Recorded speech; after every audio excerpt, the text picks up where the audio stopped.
Good evening, everybody. As you've seen by now, this isn't a normal convention.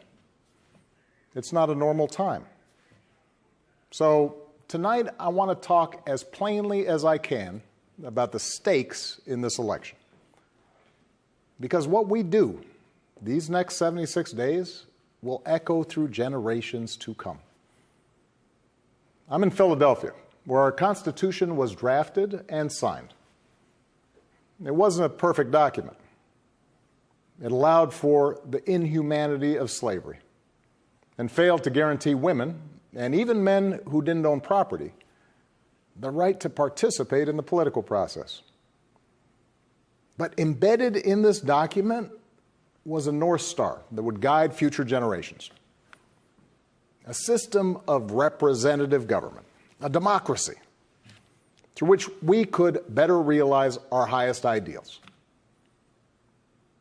Through civil war and bitter struggles, we improved this Constitution to include the voices of those who'd once been left out. And gradually, we made this country more just and more equal and more free. The one constitutional office elected by all of the people is the presidency. So at a minimum, we should expect a president to feel a sense of responsibility for the safety and welfare of all 330 million of us, regardless of what we look like, how we worship, who we love, how much money we have, or who we voted for. But we should also expect a president to be the custodian of this democracy. We should expect that regardless of ego, ambition, or political beliefs, the president will preserve, protect, and defend the freedoms and ideals that so many Americans marched for, went to jail for, fought for, and died for. I have sat in the Oval Office with both of the men who are running for president. I never expected that my successor would embrace my vision or continue my policies. I did hope, for the sake of our country, that Donald Trump might show some interest in taking the job seriously.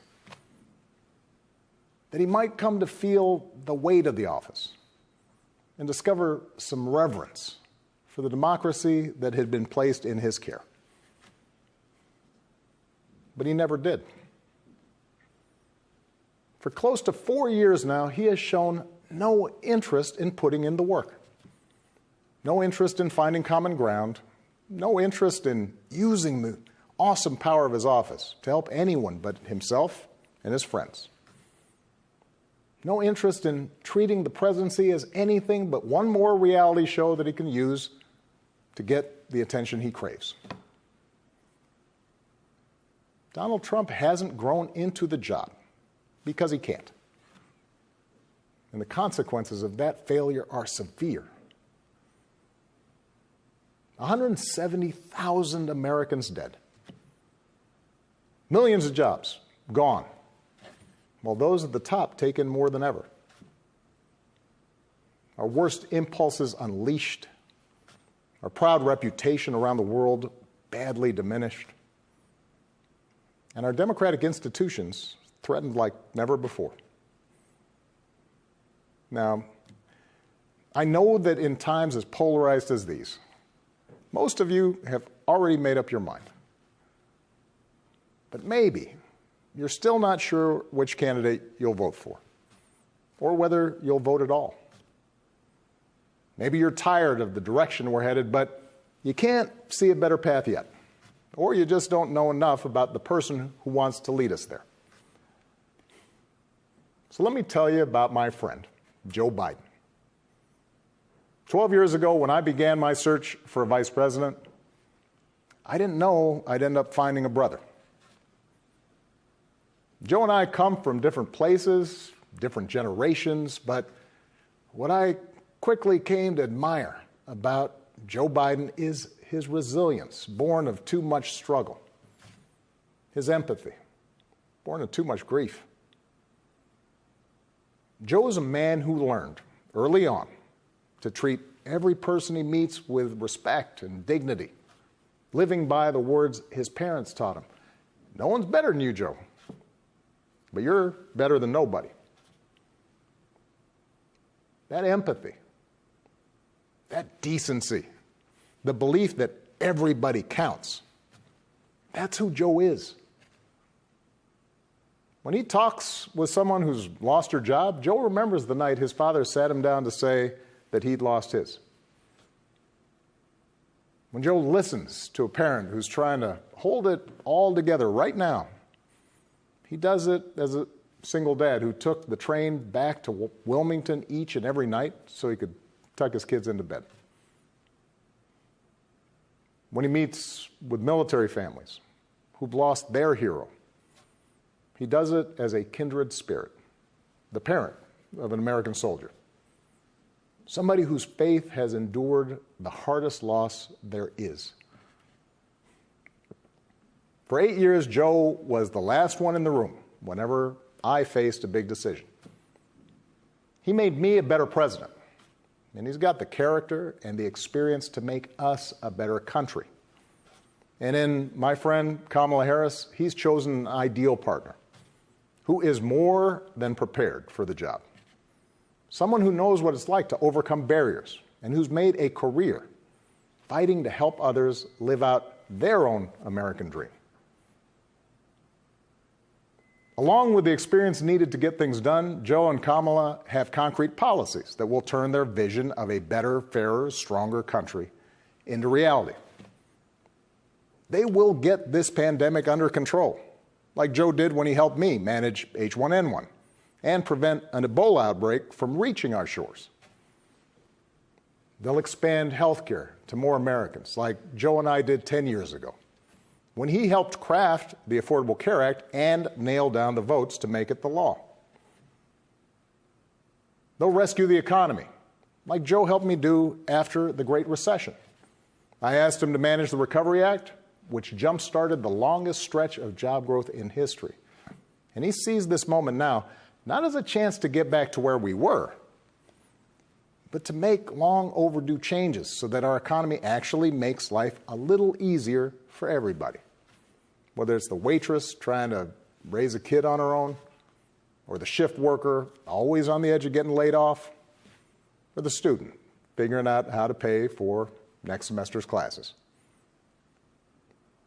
Joe and Kamala will restore our standing in the world. And as we've learned from this pandemic, that matters. Joe knows the world, and the world knows him. He knows that our true strength comes from setting an example that the world wants to follow. A nation that stands with democracy, not dictators. A nation that can inspire and mobilize others to overcome threats like climate change and terrorism, poverty and disease. But more than anything, what I know about Joe, what I know about Kamala, is that they actually care about every American,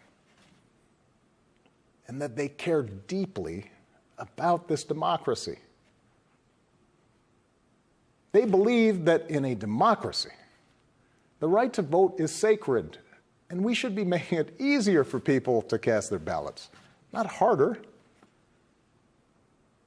They believe that no one, including the president, is above the law, and that no public official, including the president, should use their office to enrich themselves or their supporters. They understand that in this democracy, the commander-in-chief does not use the men and women of our military who are willing to risk everything to protect our nation as political props to deploy against peaceful protesters on our own soil. They understand that political opponents aren't un-American just because they disagree with you. A free press isn't the enemy, but the way we hold officials accountable. That our ability to work together to solve big problems like a pandemic depend on a fidelity to facts and science and logic, and not just making stuff up.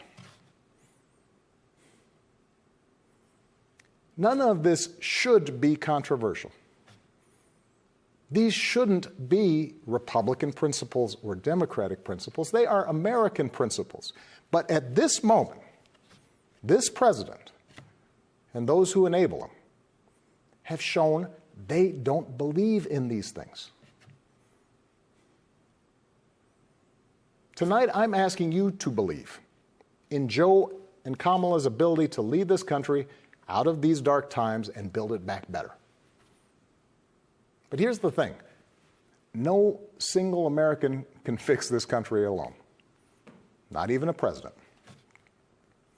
Democracy was never meant to be transactional. You give me your vote, I make everything better. It requires an active and informed citizenry. So I'm also asking you to believe in your own ability, to embrace your own responsibility as citizens, to make sure that the basic tenets of our democracy endure. Because that's what's at stake right now. Our democracy. Look, I understand why a lot of Americans are down on government.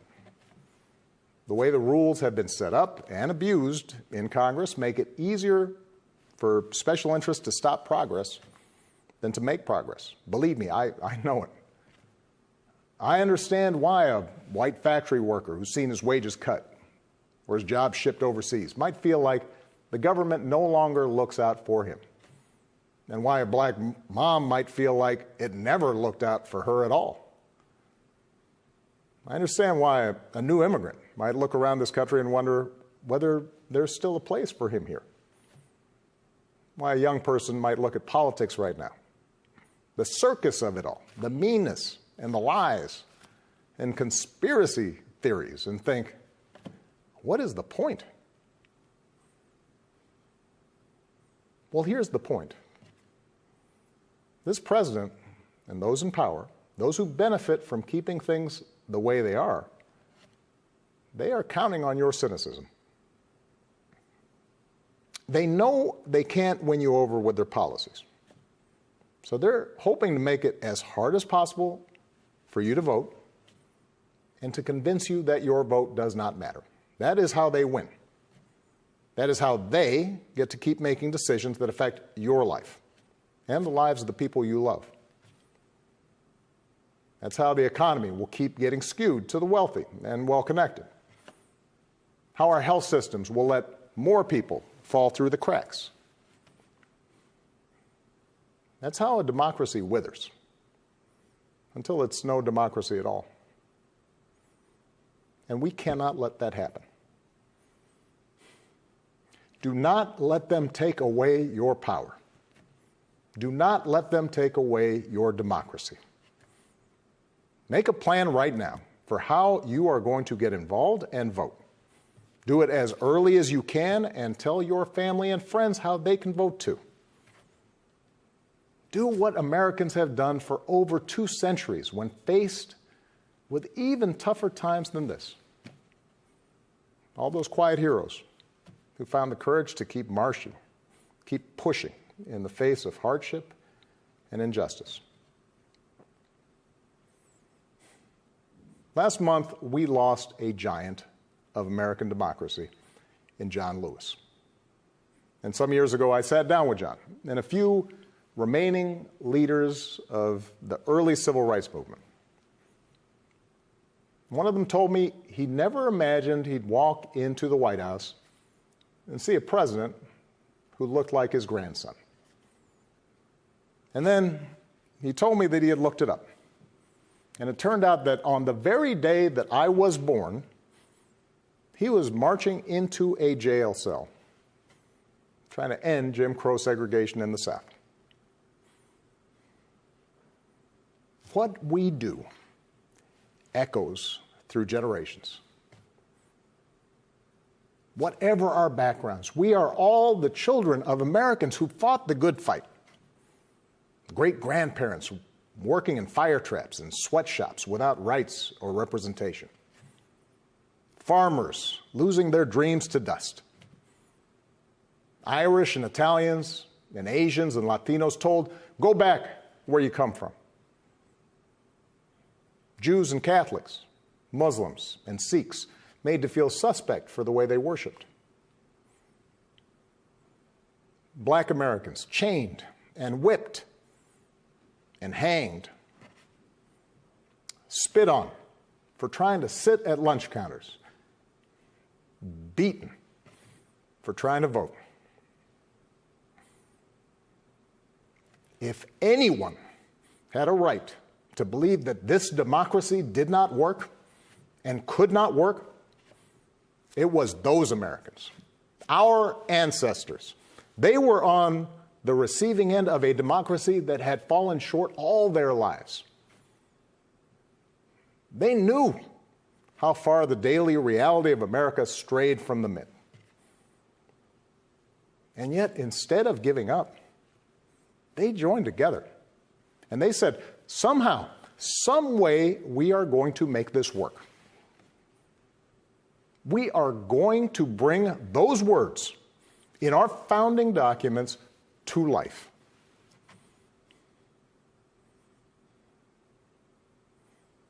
I have seen that same spirit rising these past few years. Folks of every age and background who packed city centers and airports and rural roads so that families wouldn't be separated, so that another classroom wouldn't get shot up, so that our kids won't grow up on an uninhabitable planet.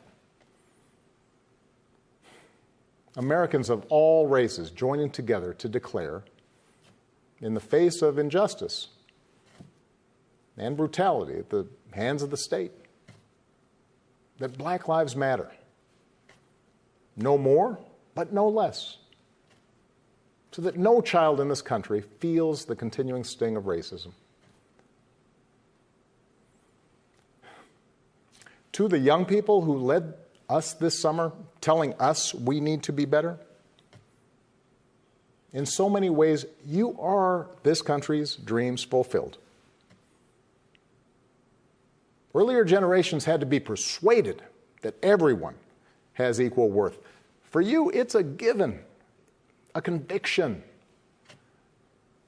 And what I want you to know is that for all its messiness and frustrations, your system of self-government can be harnessed to help you realize those convictions for all of us. You can give our democracy new meaning. You can take it to a better place. You're the missing ingredient. The ones who will decide whether or not America becomes the country that fully lives up to its creed. That work will continue long after this election. But any chance of success depends entirely on the outcome of this election.